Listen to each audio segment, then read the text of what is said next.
সম্মানিত দেশবাসী ও মুক্তিকামী ছাত্র জনতা, শহীদের রক্তের বিনিময়ে ছাত্র নাগরিকের অভ্যুত্থানের মাধ্যমে আমরা যেই ফ্যাসিস্ট হাসিনার পতন ঘটিয়েছি এবং একটি নতুন বাংলাদেশের আকাঙ্ক্ষা করছি, তাকে নস্যাৎ করতে বিভিন্ন শক্তি ইতিমধ্যে তৎপর হয়েছে এবং নানা ধরনের ষড়যন্ত্র এবং পরিকল্পনা করা হচ্ছে।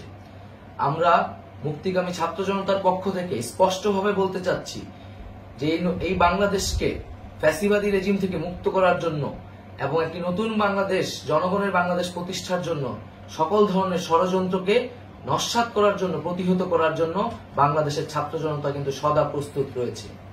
আমরা দেখতে পাচ্ছি নানান জায়গায় লুটপাট, সহিংসতা এবং সাম্প্রদায়িক হামলার মতো ন্যাক্কারজনক ঘটনা ঘটছে। আমরা এর তীব্র নিন্দা জানাচ্ছি এবং আমরা মুক্তিকামী ছাত্র জনতার প্রতি আহ্বান জানাচ্ছি যে এই ধরনের ঘটনাকে প্রতিহত করার জন্য আমাদেরকে প্রস্তুত থাকতে হবে, আমাদেরকে দায়িত্ব নিতে হবে। কেউ যাতে এই আন্দোলনকে নস্যাৎ করার জন্য এই ধরনের ঘটনা ঘটানোর সুযোগ না পায়, সেদিকে আমাদের সদা সতর্ক থাকতে হবে। আমরা আরো দেখতে পাচ্ছি যে রাষ্ট্রপতি গতকাল বলেছিলেন যে অনতিবিলম্বে তিনি জাতীয় সংসদ বিলুপ্ত করবেন, কিন্তু আমরা এখনো দেখছি যে একটি অভ্যুত্থানের পরেও এই ফ্যাসিস্ট হাসিনার জাতীয় সংসদ রয়ে গেছে।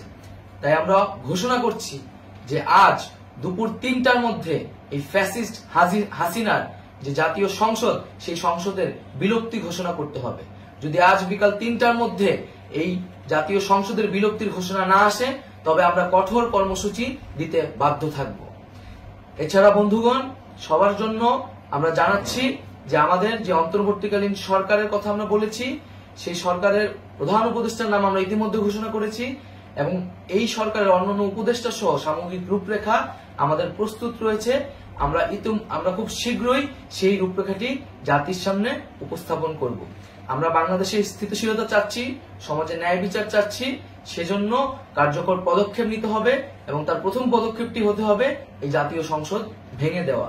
এবং সবার প্রতি আহ্বান থাকবে, আপনারা শান্তিপূর্ণভাবে অবস্থান রাখুন, শান্তিপূর্ণভাবে এবং অহিংসভাবে এবং সকল পরিকল্পনাকে, ষড়যন্ত্রকে নস্যাৎ করার জন্য সদা সতর্ক থাকুন।